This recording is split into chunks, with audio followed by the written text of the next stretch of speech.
जय जगन्नाथ मु बनिता आपण मानक स्वागत करूची ओडिशा आवाज न्यूज चैनल। जदि वीडियोटी भल लगे ताहले लाइक और सब्सक्राइब करने को केबे भी भूलिबेनी। बांग्लादेश रे हिंदू उपरे आक्रमण भारतर कठोर प्रतिक्रिया अंतर्जातीय चिंता बढ़िला। I've seen also in the last several days we have issued a couple of or more than couple of statements.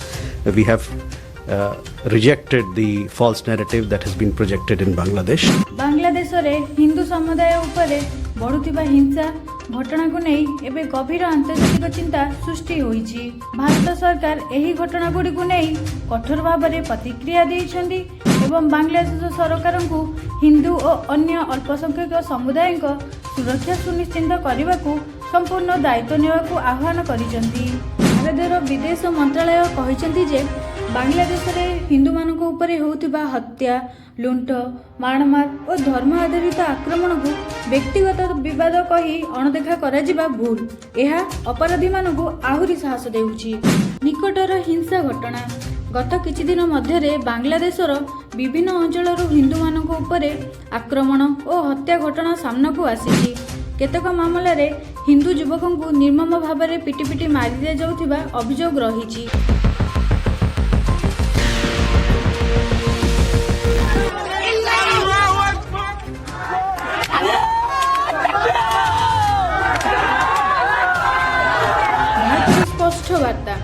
Bharat सरकार स्पष्ट वार्ता कहते जे अल्पसंख्यक सुरक्षा बांग्लादेश सरकार सांवैधानिक दायित्व। दोषी मान विरोध में तुरंत कठोर कार्यानुष्ठान हेबा आवश्यक। धर्म आधारित हिंसा को कौन सी परिस्थिति रे समर्थन कराजिब नाही। भारत एही विषय रे बांग्लादेश सह राजनैतिक स्तर रे आलोचना जारी रखिछि। अंतर्जातिक प्रतिक्रिया केवल भारत नुहे ब्रिटेन किछि सांसद मध्य बांग्लादेश रे हिंदू उपरे होतिबा आक्रमण को अत्यंत चिंताजनक बोली कहिसंती। सेमाने ब्रिटिश सरकार को एही विषय रे कूटनैतिक हस्तक्षेप करबा को मध्य आह्वान करिसंती। तस्लिमा नसरीन को तीव्र आक्रोश।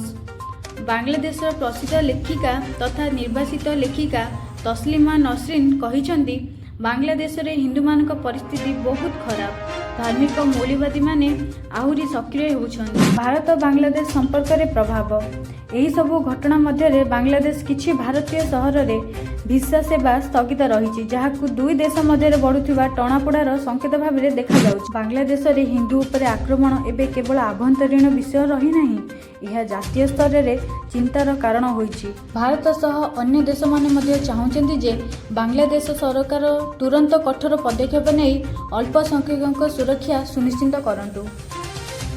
दर्शक बंधु यही आमर दिन जाकर खबर। जदि आमर खबर आपण मानकु भल लगे तो गोटे लाइक शेयर सब्सक्राइब करने को केबे भी भूलिबेनी। आमे रहुचु। नमस्कार।